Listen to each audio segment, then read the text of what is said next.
Hər vaxtınız xeyir olsun. Bəli, son dövrlərdə bir neçə gün öncə ölkə ərazisinə heyvan və heyvan mənşəli ətlərin gətirilməsinə bəzi məhdudiyyətlər tətbiq edilib. Burada da əsas məqsəd heyvanlardan keçə biləcək hər hansı bir xəstəliklərin qarşısını almaqdır. Və təbii ki, son günlərdə ilə insanlar arasında da bu mövzu ətrafında narahatlıq var ki, heyvan ətlərindən hər hansı bir xəstəlik insanlara keçə bilərmi? Özəlliklə də burada dabaq xəstəliyi bir qədər maraq doğurur. Bununla bağlı daha detallı informasiyalar Kənd Təsərrüfatı Nazirliyinin şöbə müdürü Bayandur Rızayevdən alacaq. Xoş gördük Bayandur bəy, təfərrüatları buyurun sizdən eşidək.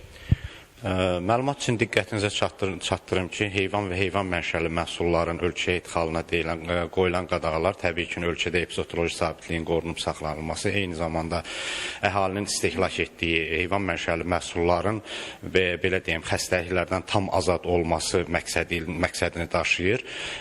Sizin qeyd etdiyiniz kimi dabaq xəstəliyinə gəldikdə isə dabaq xəstəliyi təbii ki, xüsusi təhlükəli xəstəliklər sinfinə aiddir və insanlara keçmək ehtimalı çox aşağı olan xəstəliklər qrupuna aiddir. Təbii ki, bizim bir millət olaraq, bir xalq olaraq heyvan mənşəli məhsullardan, xüsusən ətdən və heyvanın deməli südündən istifadə edərkən onu çiğ halda qəbul etmirik, onu bişirilmiş halda qəbul edirik. 60-70 dərəcə temperaturda əgər o qızdırılarsa, qaynadılarsa, deməli insanlara keçmək ehtimalı demək olar ki, sıfıra bərabər olur. Ona görə də mən istehlakçılarımızı, eyni zamanda bütün bizim heyvan mənşəli məhsullardan istifadə edən vətəndaşlarımızı belə deyək, narahat olmamağa çağırıram. Çünki qeyd etdiyim kimi, əgər məhsul bişmiş halda qəbul edilərsə, bu insanlara keçmə ehtimalı demək olar ki, baş verməyəcəkdir.